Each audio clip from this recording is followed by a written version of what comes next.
In a forge, the furnace fire was the only light in the place. Before it, a young man with cracked lips held a hot blade. Determination flashed in his eyes as he opened his mouth and brought the boiling blade close to eat it. The boy's teeth shattered the hot blade, grinding it down to devour it. Since he was young, the boy's father had told him an old story. Remember, Arhan, as a member of the caravan family, this is an important story. Although we are living in a small village far from the capital 200 years ago, our family's status was incomparable to any other. Arhan's father looked at a massive painting of an imposing ancestor. We had a knight called the God of War and overseer of the reeds, who was favored by the king and respected by all. Our family was chosen by the sword, and we produced master swordsmen for generations. The young blonde boy listened to his father's story and looked at the sword on the wall, hearing the reason why everyone always respected the caravan family, the invincible protectors. Arhan's father reminded him that, in the future, he would become the head of the family. Therefore, he should live with the pride of the caravan family flowing through his veins, to reclaim the family's glory and protect the land. That was the duty of caravan. In the wheat fields, the young man remembered the heroic stories his father told about the family and treated them merely as tales created to bring him a false pride of the past. Arhan believed that if it were true, they wouldn't live as simple commoners in the village, nor would they spend time working on the farm every day. Arhan also saw countless holes in the story his father told him. No matter how much Arhan observed the founder of the family, the figure in the portrait, he looked like no one in the family. Even the sword passed down as an inheritance, though forged hundreds of years ago, remained sharp and intact. Most curious of all was that there was no mention of the ancestor Lian Caravan in any history book of the kingdom. Considering all the evidence, Arhan concluded that the stories had been created solely to bring pride to the descendants. While resting, Arhan heard his name called by one of the villagers. Everyone was gathered for a snack. "If you don't hurry, you'll miss all the bread." The young man was startled, asking them to save some for him, while those trying to eat everything were scolded. Arhan didn't care that the caravan family wasn't a great family, for everyone welcomed him with open arms. That was the place he loved to live. That was the caravan he wanted, and he never imagined it would become a nightmare, a place where the peace that once existed would vanish. When the day came to an end, Arhan mounted his horse, planning to go to the market in the neighboring town. Before leaving, he asked if he should buy anything for the villagers. One of them scratched his head shyly, accepting the offer from Arhan, who planned to buy some fruit. He also remembered the birthday of the youngest son of one of the village women, who was impressed to see the young man remember even their birthdays. Arhan showed that he needed to know everything about those around him. After all, he would be the next lord. With everyone waving to him, Arhan departed after saying his goodbyes, as the sun hid behind the distant mountains. The young man joyfully urged his horse forward, moving away from the wheat fields. Leaving them behind, the villagers acknowledged that there was no one better than the young master. He was different from other nobles. As the group planned to finish the work before it got too late, something unexpected happened. A thin cut appeared across one of them, and before everyone's eyes, he fell. The red fountain that took over his body stained the people around him, who couldn't even comprehend what had happened. But then, it was the turn of those confused people to suffer the same fate. In a few minutes, the entire golden wheat field turned crimson red. A man with long white hair walked by, carrying an order. "This land must be erased." Those further away were startled to see the man. They trembled with a mixture of doubt and fear. The man passed by all the villagers, repeating the same words. "This land must be erased." The man's sword wasn't even visible when dozens of cuts fell upon the villagers' bodies. Thus, he eliminated the villagers in the wheat fields while moving toward the village houses. Hours later, under the shield of night, apples fell to the ground, as did a small toy bear. Arhan had dropped them upon encountering the scene before him. The young man's voice was shaky as he faced the despair. "Everyone, why? Why is there no one left alive?" An old man appeared behind Arhan in the dark and hurriedly placed his hand over the boy's eyes while crying, "Please, young master, do not look." Arhan recognized the butler by his voice and stammered, still confused. "Butler, there is something wrong. I must be seeing things." Tears streamed down Arhan's face as the images he had just seen tormented him. The butler revealed what had happened. He came saying that caravan must be erased. It had all lasted only 10 minutes. Holding his blade with cold indifference, the man appeared without warning and quickly took the lives of half the villagers. His attacks were devastating, cutting through villagers and their homes, causing the village to crumble. With an impassive gaze, he only repeated the same words, stating that he was just following orders. At his hands, half of caravan had fallen, erased without a trace. an evil caused by a single disaster, a sword master. The caravan mansion was surrounded by a somber air. Amidst the terrible and inexplicable disaster,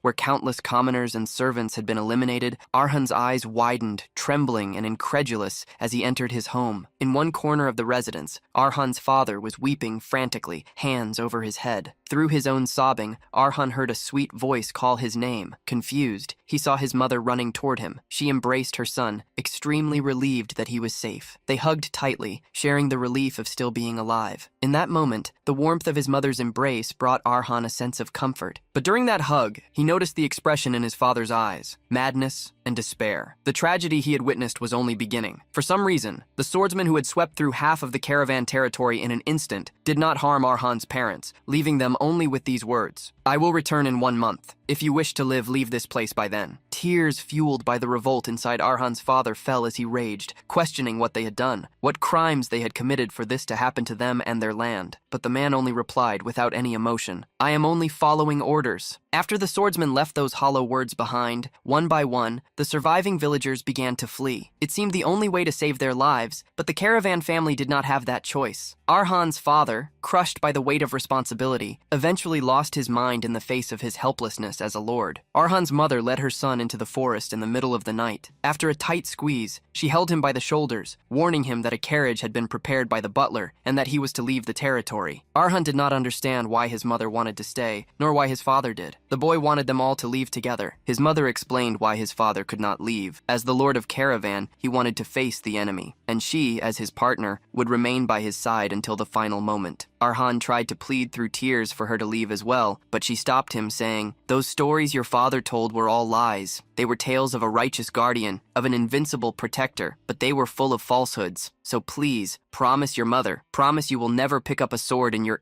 life. Promise you will survive no matter what happens. Never think of revenge." Her request carried the pain and weight of a woman saying goodbye to her son to protect him. Just then, the butler approached, announcing the carriage was ready. Arhan's mother asked the butler to take Arhan as far away as possible before the swordsman returned. With a heavy heart, the butler took Arhan by the arms and led him to the carriage. Arhan called out desperately for his mother, but she forced herself to ignore his cries. Thus, the butler took Arhan away, separating him from his mother, who whispered a tearful goodbye one last time. "I love you, my son." After the farewell, she returned to the mansion, where Arhan's father was repeatedly banging his head against a bookshelf. Books scattered across the floor, but he no longer cared. His sanity was gone. His wife embraced him, begging him to stop martyring himself, offering her warmth to show they would be together until the end. The carriage, driven by the butler, sped through the forest. Without looking back, he acknowledged the pain the young master felt, but warned him that the man they faced was a calamity, a natural disaster that humans could not overcome. You must accept this tragedy and forget it if you want to live. This is what the lord and lady desire. Therefore, you must live. The butler turned quickly to check on Arhan, only to find the boy had disappeared. Arhan was running with all his might, carrying a small crossbow. No matter what anyone thought, he didn't want to leave like that. He didn't want to leave his parents behind. He didn't intend to flee alone. Though the man was called a calamity, Arhan knew a swordmaster was still just a man, and that arrows could still pierce him. Having prepared numerous poisons over the last month, Arhan wanted to at least fire one arrow, and in doing so, protect his parents. He reached the caravan mansion quickly, where a dark atmosphere already loomed. But as he looked up, he saw something he never imagined he would witness. Hanging next to the family flag was his father's body, hair blowing in the wind. In front of the mansion stood the swordsman, near the fallen body of Arhan's mother. Sensing the boy's presence, the man murmured, "How foolish. Did you come to embrace your own end?" The swordmaster's gaze fell upon Arhan with dominance and disapproval. "I showed you mercy, and yet you returned." Arhan couldn't even react. His attention was locked on his father and mother, and a scream of despair escaped his throat. Fury and desperation finally took hold. Even while sobbing, he drew the crossbow, an arrow already notched. However, with just a look from the swordmaster, Arhan's arm and his very body gave way. At least, that was the sensation the boy felt even before firing. The crossbow fell to the ground, and the arrow slipped from the trigger. The youth fell to his knees, clutching his neck as if the pain were real. The swordsman walked past Arhan, commenting, "You are not even 18. Consider yourself lucky. I will not take your life today. Drown in your despair." Before leaving, he warned, "Not a single trace of caravan shall remain on this continent. If you dare continue this lineage, I will find you." The swordsman vanished, leaving behind the sentence that caravan must disappear. Arhan crawled to his mother's body. He couldn't help but feel how pathetic he was, for he had been able to do nothing. Under the dark night sky, Arhan cried out shrilly. His screams of despair were the only things echoing through the region, revealing the agony of a boy who, that day, had lost everything. Time passed, and one day, upon entering the house, Arhan found the sword beneath the portrait of his ancestor, releasing a mysterious energy. Along with the glow of the blade, a voice echoed, "Arhan Caravan, show your respect." The painting began to glow with intense energy. The ancestor became increasingly real, stepping out of the painting and presenting himself before his descendant. A year had passed since Arhan's parents were taken. In that time, he had prepared for his revenge, the Apex, currently acclaimed as the most powerful sword on the continent, a guardian who protects the kingdom's peace, a righteous sentinel who eradicates evil, a superhuman being with the most brilliant talent even among sword masters, Carlos, wielder of the 10 swords. This was the name and fame of the man who took everything from Arhan. Everything remained a mystery: why he eliminated the Caravan family, who was behind it, and what secrets Caravan held. However, one thing was clear: the lives of the members of Caravan who perished in vain would never return. On the day Arhan returned to the mansion and saw the sword glow, it seemed those unresolved mysteries had driven him to madness. Beyond the energy the sword released, something unbelievable appeared before him. The aura molded itself into the body of a man, the same man present in that imposing portrait. The powerful voice he carried commanded, "Arhan Caravan, show me respect, my descendant." Arhan had believed the stories were lies, but there he was, the ancestor of legends. Much like the raindrops hitting the window, Arhan had heard something similar before, that those who suffer great mental shock often experience hallucinations. Still, he could not stop looking at the man in front of him. The ancestor, wearing noble clothes with a gray beard and hair and a sharp gaze, noticed the boy's hesitation to believe he was real. "Are you afraid you've gone mad? Or has seeing an ancestor you believed to be a fantasy appear before you left you so shocked?" Talking to the ancestor made Arhan believe he was real. He asked if he was indeed the founder of the family, the strongest swordmaster in history, Leon Caravan. Thinking the man might truly be the one from his father's heroic tales, Arhan questioned him. "Why are you only appearing now? Why now? After all this time?" The fury the boy showed toward his ancestor was justifiable. Leon looked at him, crossing his arms before revealing the reason. "Because I needed to test you. Revenge is not something that should even be started unless you are prepared to give up everything. For the last year, I've been watching you every day. Despite being pathetic and talentless, something you recognize yourself, your obsession with never letting go of the sword, not even for a single day, showed that your will did not waver." Questioning if the boy truly wondered why he appeared only then, the ancestor revealed the answer was simple. The hatred in Arhan's eyes had finally reached the depth he desired, and his own patience had reached its limit. The malice within Leon himself longed to tear apart the one who had brutally swept away his descendants and his people. Leon revealed that throughout the continent's history, one fact was never overturned. Only a swordmaster could eliminate another. It was something he believed Arhan already knew, which was why the youth had been persistently swinging his sword, craving revenge. However, the ancestor warned, "If you are alone, you will train your entire life and still never reach that swordsman." A swordmaster is a transcendent existence beyond the limits of humanity, a level of skill that even so-called geniuses may never hope to achieve. And among swordmasters, that man transcends all others. Leon Caravan recalled that even in the era he lived during the war, only a handful of warriors could compare to that swordmaster. In this generation, possibly no one would be able to eliminate him, and as time passed, he would only grow stronger. Thinking that the enemy he sought was at such an absurd distance caused a hollow feeling to rise within Arhan. He knew all too well how vast the chasm was between them, but accepting it was impossible, that he would just be chasing something unreachable while seeing him become a hero, made him feel powerless once again. Leon snapped the youth out of his stupor by declaring, "From now on, things will be different. I will help you so that your sword becomes as powerful and sharp as his, and so that, as a member of Caravan, you may judge that bastard." For Leon, there was only one path Caravan could follow. "Eat my sword, descendant of the steel blood." Hearing his ancestor, Arhan stood mouth agape. It didn't take long for Arhan to go down to the underground forge, where there were countless spears and swords. The forge was heated, and amidst the fire, Arhan heated his ancestor's sword. Leon revealed the family's past. It had all started with him, a half-dwarf. The physical traits of dwarves might not be apparent, but in their blood existed a special ability passed to descendants, the ability to consume swords. By doing so, they could turn the wielder's skills and memories into their own. In this way, the Caravan family had produced swordmasters for generations. The source of their power was what made them a great family. Inheriting powers by eating swords was something Arhan had never imagined. The affinity of dwarves for iron and fire was well known, but this seemed absurd. Despite it all sounding unbelievable, he was still there. Truth could only be proven by results. He didn't have the luxury of hesitation. With extreme willpower, he asked his ancestor to instruct him. Leon was satisfied and taught him. The method is very simple. Heat the sword until the blade is soft enough and then devour it. Arhan did as the ancestor said. He heated the sword and brought it to his mouth. He knew he might be in a nightmare, that he might have gone mad, or was even being deceived by a ghost. Still, facing a chance for revenge, he placed all hope in his jaws. Arhan opened his mouth, brought the sword close, and bit the hot iron with all his strength. As he bit the blade, Arhan was seized by fire, consumed by it. The youth's scream echoed through the forge until it vanished. The broken sword fell to the ground, as did Arhan, who collapsed to his knees, clutching his throat. Abandoning the will to stand, Arhan focused all his energy on swallowing the sword. The hot blade went down his throat. The youth seemed on the brink of madness, and a faint glow appeared in his eyes before he passed out. To stay conscious, he forced himself to remember what had happened. The villagers, his father, his mother, and the target of his revenge. Arhan suddenly reached out, grabbing the hilt of the half-devoured sword. Unexpectedly, he bit the sword once more. Determination dominated the youth. I will become one too. Even if it costs my life, I will become a sword master to end him. Time passed, and soon the day arrived. With a scream that recalled the pain of the previous night, Arhan woke up. He gasped heavily, and feeling every part of his own body, managed to understand that he was alive. Touching his face and mouth, Arhan discovered that he was not only alive, but also bore no scars. He could still vividly remember the agony of chewing and swallowing hot iron. The young man almost thought that what had happened the night before was a dream, but clearly it wasn't. Otherwise, the sword in front of him would not be reduced to just the hilt. As Arhan recovered from waking, he heard the voice of his ancestor. At least you possess incomparable mental strength, unlike your fragile body. He looked back, seeing once more the spirit of Leon Caravan, who recalled how, in the past, many of Arhan's ancestors could not handle the tearing pain and eventually gave up. Now that the boy had swallowed the entire sword, Leon questioned if he believed the stories and legends his father told about Caravan. Leon had proven he was no mere hallucination. Seeing the ancestor up close, now in a more sober state of mind, Arhan was speechless. He immediately lowered himself, bowing. I, Arhan Caravan, greet the ancestor. Leon Caravan was satisfied with Arhan's greeting and ordered the young descendant to call him master from then on, as that was how all who received his teachings addressed him. Anxious, Arhan wasted no time before asking, does this mean that, as my father said, I inherited your great power, master? Arhan remembered that last night, Leon had mentioned he could gain his power just by consuming swords, but now he didn't feel a great change had occurred in his body. Leon understood the young man's questioning. About that, there is a problem. To be more precise, a problem of yours, not mine. Arhan grew worried and didn't understand what he meant. Leon revealed that he originally wanted to make Arhan a sword master by having him eat the sword. However, as the lineage had weakened through the generations, although Arhan had inherited the ability to consume swords, the ability to digest their power had been considerably weakened. Leon tried to summarize the problem. In your current state, it is impossible for you to fully digest the essence of my sword. The power that should have been as devastating as a black hole had turned into a small energy the size of a closed fist. Discovering the complications related to his ability made Arhan falter, but he did not disagree with Leon's words, considering them true. Seeing the boy had little to say, Leon asked if there was anything else. Arhan was aware of his own body's weaknesses. Although I am disappointed with the result, I am grateful to find another path I can follow. Leon was confused and asked the boy to explain.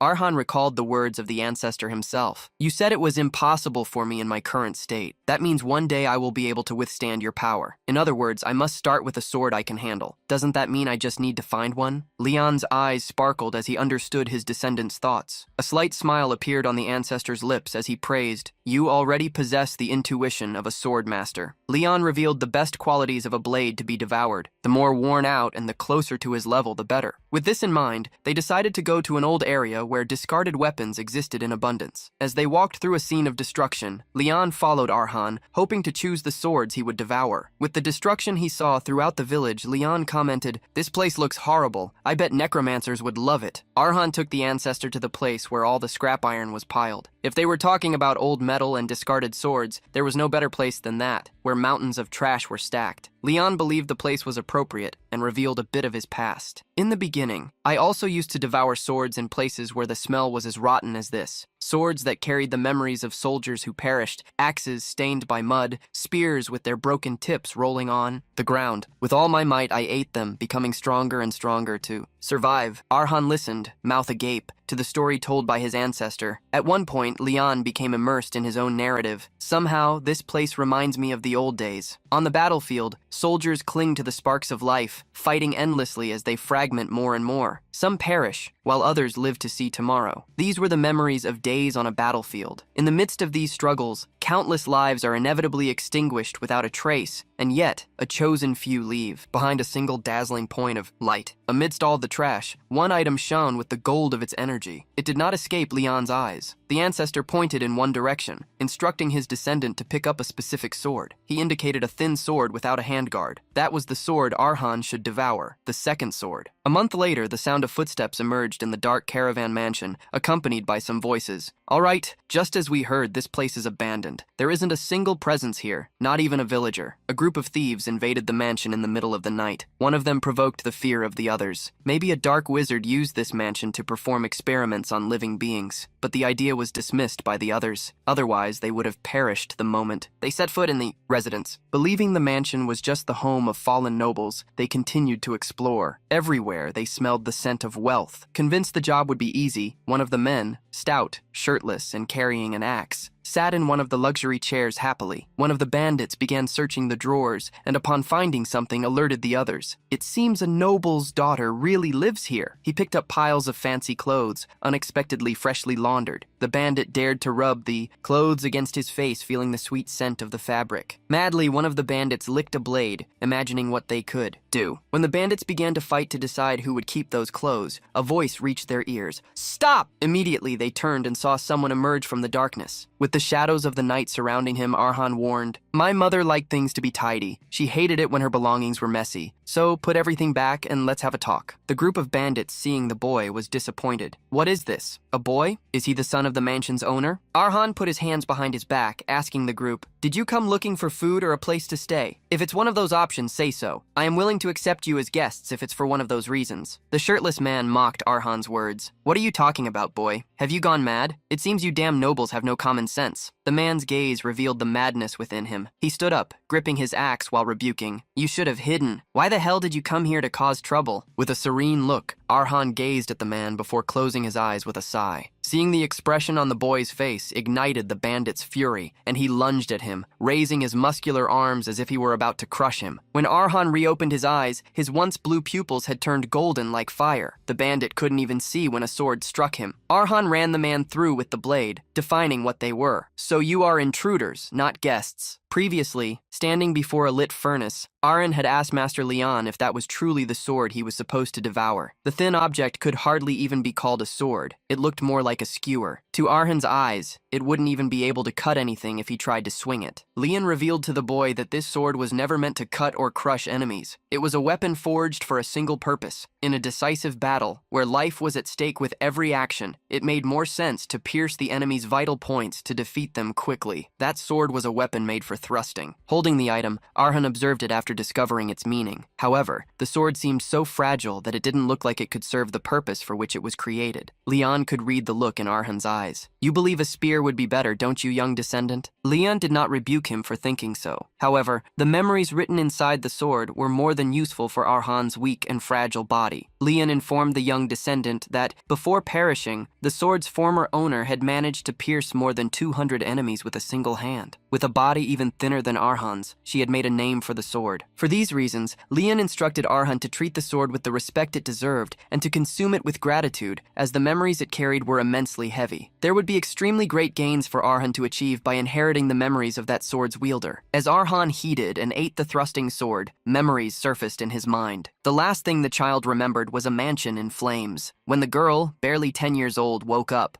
many things had changed. Her parents had been reduced to ashes. Upon discovering she was the only one who had barely managed to survive, the child whispered softly, "I wish I had gone with them." After losing everything in an instant, the young girl went to live in an old orphanage that worshipped the goddess of fire. On the day she learned that this was a place that considered fire a salvation, the girl was dragged to the bottom of the pit once more. She, who had lost everything to fire, had to live in a place that saw fire as salvation. Just as she could not escape the scar from the flames that covered half of her face, the girl realized she could not escape the flames of destiny. The following days were horribly peaceful. While everyone prayed, many cast sidelong glances at the girl. Rumors about the scar on her face spread, treating her as someone cursed. It didn't take long for her to be called disgusting, a monster, repulsive, and many other names behind her back that made her no longer want to live. Every day, the girl prayed for the Reaper to come find her once again, so she could escape the fire that consumed her face that day, the same fire she saw every time she closed her eyes, and to escape the fire of hatred that surrounded her when she opened. Until one night, the girl saw something that would change her destiny. The memories of that time revealed that the swordsmanship she glimpsed that night was nothing but rough and coarse, yet it possessed enough beauty to make her forget the terror haunting her mind. The man demonstrating that swordsmanship was Yahello. He was an old swordsman, a retired knight-errant who had worked at the orphanage for a long time. Normally, anyone would avoid a man with a face as ugly as his, but the girl unexpectedly walked toward him, asking, begging, "How can I become like you, sir?" She had taken her first steps, wishing to live for the first time. "I want to learn." The swordsman looked at the girl for a moment and tried to dissuade her. "This won't help you much in life, Mary. A blade like this will only end up bringing even more pain. So please, go back." The young girl lightly touched the burn mark on her face and declared confidently, "If I can learn this, no fire in this world will ever frighten me again." The words spoken by young Mary left Yahello in silence. The old swordsman decided to help her. Going to a storehouse, he threw a barrel in front of her and told her to choose one of the swords inside. "If you can at least brandish the sword, I will teach you." Mary looked at each of the swords in the barrel. One of them caught her eye, leading the girl to ask, "Do I need to brandish it?" Yahello crossed his arms, confused, asking what she would do with a sword then. Mary reached out toward a sword. She picked up a blade that looked more like a skewer and held it, saying, "As long as I can fight, I will become what I need to be." Showing how she would fight, Mary pointed the sword at Yahello, demonstrating her determination and will to evolve. The same thrust shown by Mary was executed by Arhan against the intruders. The first bandit hit by the needle sword staggered back before falling on his back on the ground. Having eliminated one of the bandits, Arhan faced the other three. The group was terrified to see one of their members fall. "This has to be a joke, right?" Arhan swung the sword, cleaning it with the wind and deciding, "I think there's no reason to talk." In a corner of the room, the spirit of Lian Caravan watched the young descendant's actions. The old ancestor remembered how, over the last month, he had taught the boy only one thing. Arhan had gone through a physical training method that allowed him to run for hours without getting tired. Even if Arhan asked, Lian had not taught him swordsmanship. These facts meant that the boy being able to demonstrate a thrust like that signified he had properly digested the needle sword. Lian grew anxious for his descendant to show him his first steps as a caravan. The spot where the intruder had been pierced could only be reached if the swordsman passed precisely between the ribs. The bandit coughed heavily, staining all his garments red. Arhan had punctured his lungs. Someone like Arhan, with no prior skills or experience carrying a sword, should not have been able to perform such a precise thrust. Yet, there was a reason it was possible. He possessed the memories and skills of the needle's owner, whom he had consumed a month ago. The memories of Mary. From the day she chose to follow Yahello, Mary had learned many things. How to maintain her posture, hold a sword, fight, and even survive. Although it was not based on a systematically established theory, Yahello's swordsmanship contained the love and freedom he had gained while living as a knight-errant. To a girl who feared fire, that swordsmanship possessed a beauty beyond comparison. The thrusts Mary executed conveyed a silent hardness. She joyfully called it Yahello's blade, executing it with the love to which she devoted her whole heart. A few years later, however, Yahello fell ill. Bedridden, Yahello warned the girl, "Mary, the day you must leave this place is approaching. Go out into the world. This is the last thing I leave you, my final lesson." Yahello's eyes closed as he saw the girl's face wet with tears. In his final words, he conveyed his happiness at being with her at the end of his journey. "Mary, thank you for everything." In this way, Mary said goodbye to Yahello, who rested in peace. After Yahello's departure, just as he had taught her, Mary left the orphanage and headed into the outside world. Not long after, Mary made a name for herself as a well-known mercenary. Perhaps because she used a peculiar sword, as thin as a needle, or perhaps because she was a young woman, a rarity in that trade. trade. To others, she was known by another name, the gypsy seamstress. Arhan gripped the sword, pointing it upward just as Mary used to do. Using the same movement showed what the digestion Master Leon always spoke of truly was. Mary's memories flowed into Arhan's mind, speaking to him. The bandit Arhan had hit tried to crawl away, begging to be spared. Arhan spun the sword between his fingers, pointed it downward, and drove it into the bandit, as if driving Excalibur into a rock. With that thrust, Arhan brought a clean end to the man. That was the first time Arhan had eliminated an enemy. Yet despite it being the first time, he felt no emotion. All he could see was what remained before him, the situation. At that moment, he had been able to find an opening because the bandit had underestimated him. But even after eliminating one enemy, he was still at a numerical disadvantage. There was no way to expect to have the same luck again. Although the other bandits knew they had the numerical advantage, Arhan felt something was different. None of them advanced toward him, even with that advantage. Leon cleared his throat, drawing Arhan's attention as he noticed his confusion, and explained, "They are terrified. And for good reason. The movements you just showed are not something a novice would demonstrate. A moderate amount of fear helped one survive, but excessive fear could cloud someone's judgment." Just as Leon explained, the group of bandits trembled, not knowing what to do. Fear made enemies seem larger than they really were, and deceived them, leading them to believe they faced beings far more powerful. At that moment, in the eyes of the bandits, Arhan was like a skilled demon incarnate with a sword. Understanding his enemy's feelings, Arhan gained the confidence to advance and initiate the attack. He moved quickly, startling the bandits as he lunged forward. When the youth ran toward them, one of the bandits screamed, "Don't come near me!" Another bandit, holding a mace, raised it to attack Arhan. The blow was struck at the position where Arhan had been,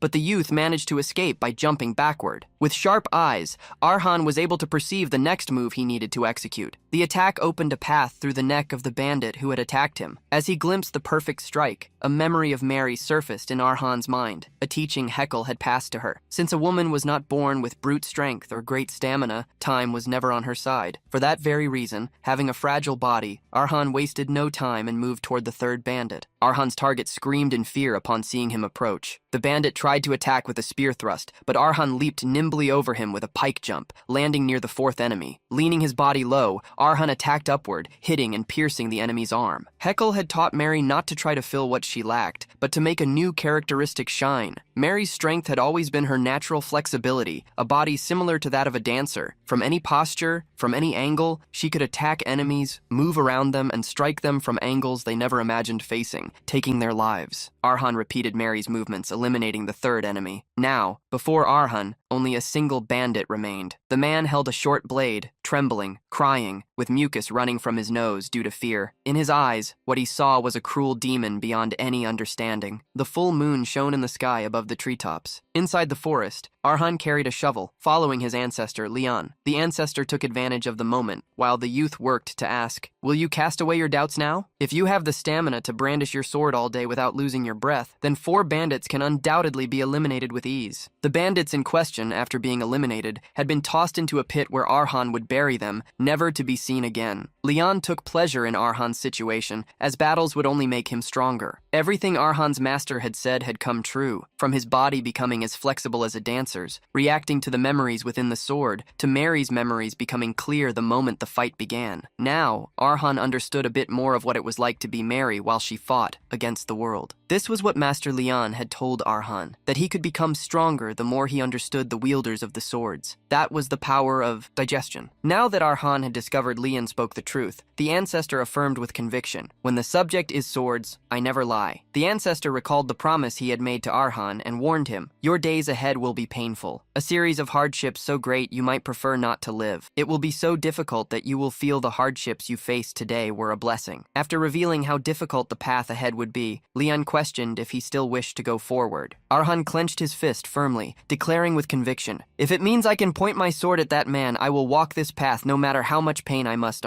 face." Arhan's look of confidence, however, soon turned to agony when the following day arrived. Leon floated behind Arhan as he watched him tread the new path. The youth forced himself not to look down and clung with all his strength to the small rocks protruding from the cliff he was climbing. Being in such a steep place, he asked just to be sure, "Master, is this path really the right one?" As Arhan climbed the cliff, atop which stood a single solitary tree, carrion birds were already circling, wishing the worst for him. The path was so steep that Arhan had to climb backward. The angle was greater than 90 degrees, and if he hung there, his feet could not even feel any support. While watching the youth climb, the ancestor asked, Where did the look that was in your eyes last night go? Has your doubt returned? The youth struggled to continue the climb until Leon commented, "This is one of your strengths. You have always been like this, ever since you were younger." Planning to work on every one of Arhan's traits, the ancestor interrupted his climb to ask a question. Leon taught, at that inopportune moment, that the path of the sword was divided into 5 stages. At the beginning of the path was the beginner sword. Among them, those with talent reached the realm of the wandering sword. Those who stabilized their strength and became the turning point of the battlefield were called sword runners. The hero who could turn the tide of battle alone was called a sword expert, and reigning above all other swordsmen, revered as deities, were those who reached the domain of the sword masters. After explaining the levels of swordsmanship, Leon asked the young descendant, "Among these, where do you think you are?" Despite knowing Leon would like to hear a confident answer, Arhan was aware of his own level. The prerequisite to becoming a swordmaster is being able to handle mana, and for that, you need a vessel within the body to hold it, a second heart. Upon reaching the level of swordmaster, a mana heart is formed. Since he had not even begun to forge a mana heart, Arhan answered, believing he wasn't even qualified to be called a beginner. The ancestor agreed with the boy's answer. He hadn't even entered the path of the sword yet. He was a novice among novices, and the training Leon was making him perform was precisely to make him capable of reaching the beginner path and then forming a mana heart. Hearing the ancestor, Arhan clung with all his strength to the stone wall and, with an exhausted expression, asked without understanding, "What? You're saying I'm going through all this risk just to form a mana heart?" Arhan didn't believe he was taking such a great risk, climbing above the clouds without protection just to possess mana. Irritated, he rebuked the ancestor. "I don't know how it was in your time, master, but nowadays you can simply drink a potion for that, or even ask for help from a wandering level knight to infuse mana into you and awaken your senses." Arhan was furious, for even noble ladies who learned fencing only for self-defense could form a mana heart with ease, while he had to tread an extremely difficult path instead of following the easy way. Arhan gnashed his teeth, not understanding why he was going through all of. Leon knew the easy way to form a mana heart, and knew it wouldn't be impossible to follow the simpler method. However, he revealed that the caravan blood was imbued with the power of unyielding steel,